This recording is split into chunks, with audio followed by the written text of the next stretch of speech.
ሰላም ጤና ይስጥልን የቻናላችን ቤተሰቦች የሐምሌ 30 ቀን 2018 ዓመተ ምህረት የዕለቱን ዜናዎች ይዘን ቀርበናል። በቅድሚያ ዋና ዋናዎቹን ዜናዎች በማስተዋወቅ እንጀምር። በፌደራል ከተሞች አጀንዳ ላይ በተነሳ የውሳኔ ሐሳብ ምክንያት የምክክር ኮሚሽን ተወካዮች መድረክ ረግጠው መውጣታቸው፣ በአውሮፓ የሙቀት መጠን መጨመርና የሰደድ እሳት ቀውስ መፈጠሩ፣ ዳናይት መክብብ በፍትሐ ብሔር ክስ በነጻ መሰናበቷ እንዲሁም አቶ ተወልደ ገብረ ማርያም የኤር ኢንዲያ ዋና ስራ አስፈጻሚ ሆነው መሰየማቸው ተሰምቷል። እነዚህንና ሌሎች ዝርዝር መረጃዎችን በአንድ ላይ ይዘንላችሁ መጥተናል። ቪዲዮውን ላይክ እንዲሁም ሰብስክራይብ በማድረግ እስከ መጨረሻው አብራችሁን ቆዩ።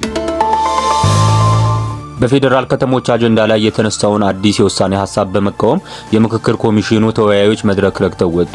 በፌደራል ከተሞች አጀንዳ ስር ሲካሄድ የነበረው የምክክር መድረክ ላይ የተሳተፉት የቡድን 7 ተወያዮች ከኦሮሞ ብልጽግና ወይም ኦህዴድ ተወካዮች ውጪ ያሉ የሁሉም ብሔሮች ተወካዮች የቀረበውን አዲስ የውሳኔ ሐሳብ በመቃወም መድረኩን ረግጠው መውጣታቸው ተገለጸ። ላለፉት 4 ሳምንታት ያክል ሲካሄድ በነበረው በዚህ ውይይት በተለይም በአዲስ አበባ ከተማ የወደፊት አስተዳደራዊ ወሰን አወቃቀር ላይ ትኩረት ያደረጉ አራትና ዋና አማራጮች ቀርበው ሲመክሩበት ሰንብተዋል። አማራጮቹም አዲስ አበባ ራስ ገዝ የፌደራል አካል፣ ራሷን የቻለች ክልል ወይም የኦሮሚያ አካል ትሆን የሚሉ ነበሩ።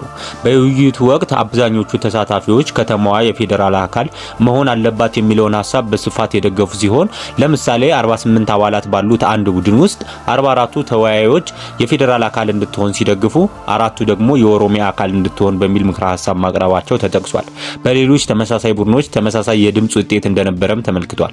ሆኖም ግን ላለፉት 3 ቀናት ከብልጽግና ጽህፈት ቤት በተጻፈ ደብዳቤ መመሪያ መሰረት ላለፉት 30 ቀናት ውይይት ያልተደረገባቸው አዲስ አጀንዳ ማስገደድ መጀመሩን ተነግሯል። አዲሱ መመሪያ አዲስ አበባ የኦሮሚያ ዋና ከተማና የፌደራሉ መቀመጫ ትሁን የሚል አዲስ አጀንዳ በ250 የቡድን ውይይቶች ውስጥ እንዲካተት ማስገደዱ ተገልጿል።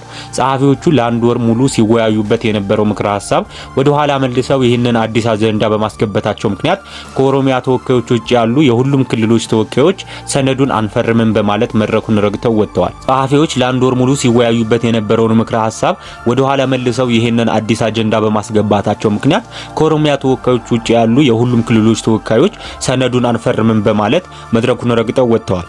በተመሳሳይ መልኩ በሌሎች 7 ቡድኖች ውስጥ ሲወያዩ የነበሩ ከኦሮሞ ተወካዮች ውጪ ለነገው የ500 አባላት ውይይት ኦሪየንቴሽን ለመውሰድ በመዘጋጀት ላይ የነበሩ ተሳታፊዎች በሙሉ ግቢውን ጥለው መውጣታቸው ተሰምቷል። ዳናይት መክብብ በፍትሐ ብሔር ክስ በነጻ ተሰናበተች።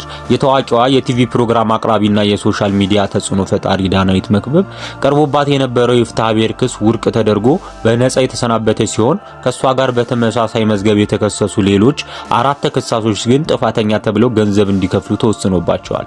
የፌደራል የመጀመሪያ ደረጃ ፍርድ ቤት ቦሌ ምድብ 4ኛ ፍትሐ ብሔር ችሎት ሐምሌ 18 ቀን 2018 ዓ.ም በዋለው ችሎት በሰጠው ውሳኔ 5ኛ ተከሳሽ ሆና የቀረበችው ዳናይት መክብብ የንግድ ፈቃድ አይታ የማስታወቂያ ስራ የሰራች በመሆኗ በጉዳዩ ላይ ልትጠየቅ አይገባም በሚል ከክሱ በነጻ አሰናብቷታል። ጉዳዩ የተጀመረው 13 ከሳሾችን ወደ ውጭ ሀገር እንልካቸዋለን በሚል ከእያንዳንዳቸው 437,000 ብር የተቀበላቸው የኢቢኤስ ኮንሰልታንሲ ኃላፊነቱ የተወሰነ የግል ማህበር የቤተልሔም ታደሰ፣ ገሊላ በለጠ፣ አቤል ተስፋዬና የዳናይት መክብብ ክስ በመመስረታቸው ነው።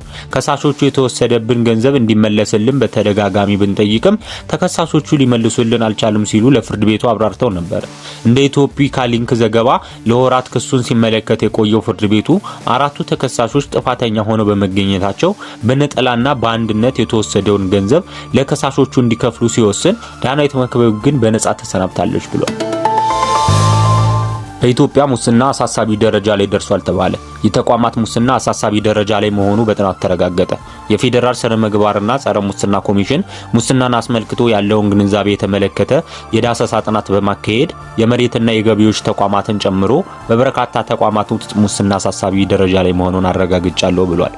የመሬት አስተዳደርና የይዞታ ምዝገባ፣ የገቢዎችና የታክስ ጽሕፈት ቤቶች፣ የኮንስትራክሽን ፈቃድ ቁጥጥር፣ የንግድና ትራንስፖርት ቢሮዎች፣ የወረዳና የቀበሌ አስተዳደሮች በከፍተኛ ደረጃ ለሙስና ተጋላጭ መሆናቸው በጥናቱ ታይቷል።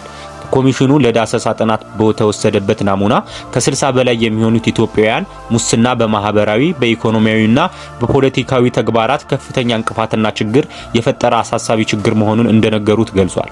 በአቋራጭ የመበልጸግ ፍላጎት፣ የስነ ምግባር ጉድለት፣ ውስብስብና ግልጽ ያልሆነ የአገልግሎት አሰጣጥ ሂደቶችና የህግ ማስከበር ድክመቶች ለሙስና መስፋፋት ዋነኛውንና ቀዳሚውን ድርሻ እንደሚይዙ የኮሚሽኑ የጥናት ሪፖርት ያመለክታል። በጥናቱ ጉቦ ለመስጠት የሚገደዱ ሰዎች ለድርጊታቸው የሚያቀርቡት አንዱ ምክንያት አገልግሎቱን ለማግኘት ሌላ አማራጭ በማጣታቸው እንደሆነ ተገልጿል። ግለሰቦቹ ጉቦ የሚሰጡት የሚፈልጉት አገልግሎት እንደሚፈጸምላቸው የሚጠበቅባቸውን ባለማድረጋቸው ሊደርስባቸው የሚችለውን እንግልት ለማስቀረት መሆኑን ጥናቱ ያመለክታል። የሙስና ድርጊትን ለመጠቆም የሚፈልጉ ግለሰቦች ሊደርስባቸው የሚችል የበቀል እርምጃና የማስፈራራት ስጋት በመኖሩ አስተማማኝ የጠቋሚዎች ጥበቃ ስርዓት ማነስ እንዲሁም የጥቆማ አሰጣጥ ሂደቱ ረጅምና ውስብስብ መሆን ህብረተሰቡ ሙስናን ለመጠቆም ስጋት እንዳለበት በጥናቱ መግለጹ ተነግሯል። የኢትዮጵያ አየር መንገድ የቀድሞ ዋና ስራ አስፈጻሚ አቶ ተወልደ ገብረ ማርያም የኤር ኢንዲያ ዋና ስራ አስፈጻሚ ሆነው በይፋ ተሾሙ።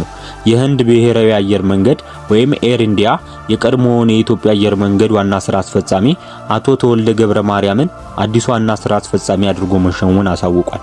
አየር መንገዱ ለረጅም ጊዜ ሲገጥመው የነበረውን ኪሳራ ለመቅረፍና የተቋሙን እንቅስቃሴ ለማስተካከል ጥረት እያደረገ ባለበት ወቅት አቶ ተወልደ ኃላፊነቱን የተረከቡ ሲሆን እንደ አውሮፓውያን አቆጣጠር በ2022 አየር መንገዱን ወደ ማገገም እንዲያመሩ ተሹመው የነበሩትን ኒውዚላንዳዊውን ካምቤል ዊልሰንን ተክቷል ተብሏል።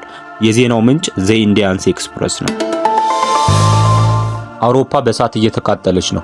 የሙቀት መጠኖች አዲስ ሪከርድ እያስመዘገቡ ነው። ሰደድ እሳቶች እየተስፋፉ ነው። የኒኩሌር ኃይል ማመንጫዎች ምርታቸውን እየቀነሱ ነው። እጅግ በጣም ሞቃታማና ደረቅ የሆነው የበጋ ወቅት በግብርና ላይ ከባድ ጉዳት እያደረሰ ይገኛል። በአውሮፓ የሙቀት መጠኑ በከፍተኛ ሁኔታ ጨምሮ በኦስትሪያ እስከ 41.2 ሴንቲግሬድ ተመዝግቧል። የዳኑብና የሳቫ ወንዞች የውሃ መጠን በመቀነሱ በሃንጋሪና በስሎቬኒያ የሚገኙ የኒኩሌር ኃይል ማመንጫዎች ምርታቸውን ለመቀነስ ተገደዋል። በፈረንሳይ፣ ስፓኒያ፣ አልባኒያ እና ግሪክ አጥፊ የእሳት ሰደዶች የተከሰቱ ሲሆን በሺዎች የሚቆጠሩ ሄክታር መሬቶች ተቃጥለው በርካቶች ተፈናቅለዋል። በራይን ወንዝ የውሃ ማነስ ምክንያት የመርከብ ትራፊክ ሲስተጓጎል፣ በታላቋ ብሪታንያ ደግሞ እንደ አውሮፓውያን አቆጣጠር ከ1984 ወዲህ እጅግ አነስተኛው የእህል ምርት እንደሚመዘገብ ተገምቷል። በሙቀቱ ማዕበሉ ምክንያት በአህጉሯ ከ1300 በላይ ሰዎች ህይወታቸውን አጥተዋልም ተብሏል። እስከ ቪዲዮ ፍጻሜ አብራችሁን ስለቆያችሁ እናመሰግናለን። የዕለቱ ዋና ዋና ዜናዎች እነዚህን ይመስሉ ነበር። እናንተም ቪዲዮውን ላይክ እንዲሁም ሰብስክራይብ በማድረግ ለቻናሉ አዲስ ከሆናችሁ ደግሞ የደውል ምልክቷን በመጫን አዳዲስ መረጃዎች እንዲደርሷችሁ